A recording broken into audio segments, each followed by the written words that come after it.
6 মাসের ব্যবধানে mobile phone ব্যবহারের খরচ আবার বাড়তে যাচ্ছে।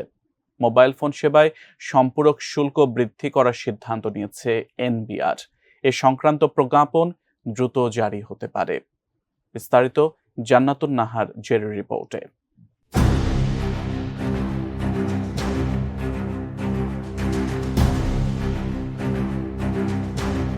ফেসবুক ব্রাউজিং থেকে পড়াশোনা, কেনাকাটা, দাপ্তরিক কাজকর্ম সব ক্ষেত্রে বেড়েছে ইন্টারনেটের ব্যবহার। ১৯ কোটি ২২ লাখ সিম কার্ডধারীর মধ্যে ইন্টারনেট ব্যবহার করেন ১২ কোটিরও বেশি গ্রাহক, বিটিআরসি বলছে। এনবিআর এর একটি সূত্র জানিয়েছে, নতুন করে ৩% সাপ্লিমেন্টারি ডিউটি বাড়ানোর পরিকল্পনা রয়েছে।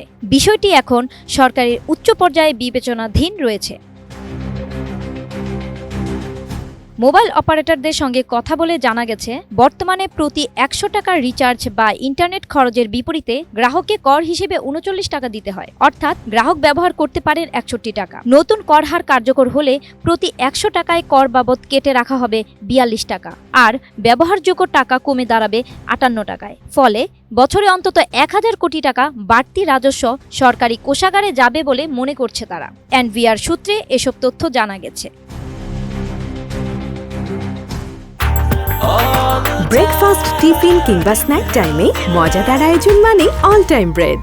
মোবাইল পরিষেবায় শুল্ক বাড়ানোর উদ্যোগ এমন সময় নেওয়া হচ্ছে যখন দেশে মোবাইল ইন্টারনেট ব্যবহারকারী কমছে। এই সিদ্ধান্ত গ্রাহকের উপর বাড়তি বোঝা চাপাবে এবং মোবাইল ফোন অপারেটর ও সরকারের উপরেও নেতিবাচক প্রভাব ফেলবে বলে মনে করছেন সংশ্লিষ্ট ব্যক্তিরা।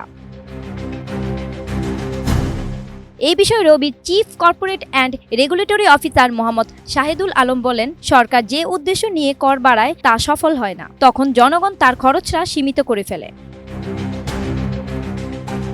গ্রামীণফোনের head of communications Sharfuddin Ahmed Chowdhury বলেন, এখনও ধকল কাটিয়ে উঠছে অর্থনীতি। জাতীয় মূল্যস্ফীতি ১০% উপরে। দৈনন্দিন ব্যয় মেটাতে হিমশিম খাচ্ছে মানুষ। এমন পরিস্থিতিতে এই বাড়তি বোঝা গ্রাহকদের জন্য বড় চ্যালেঞ্জ হয়ে উঠবে। এদিকে এর মধ্যে বিষয়টি নিয়ে গ্রাহক পর্যায়ে শুরু হয়েছে নানান নেতিবাচক মন্তব্য। তারা বলছেন, দেশের প্রচলিত ব্যবস্থায় মোবাইল ভয়েস কল ও ইন্টারনেট সেবার মান না বাড়িয়ে ভ্যাট বাড়ানোর সিদ্ধান্ত মেনে নেওয়ার মতো নয়। দ্রব্যমূল্যের ঊর্ধ্বগতির বাজারে নতুন করে মোবাইল কলের উপর বাড়তি ভ্যাট বসানোর সিদ্ধান্ত নেতিবাচক প্রভাব ফেলবে। Desk report, ATN news.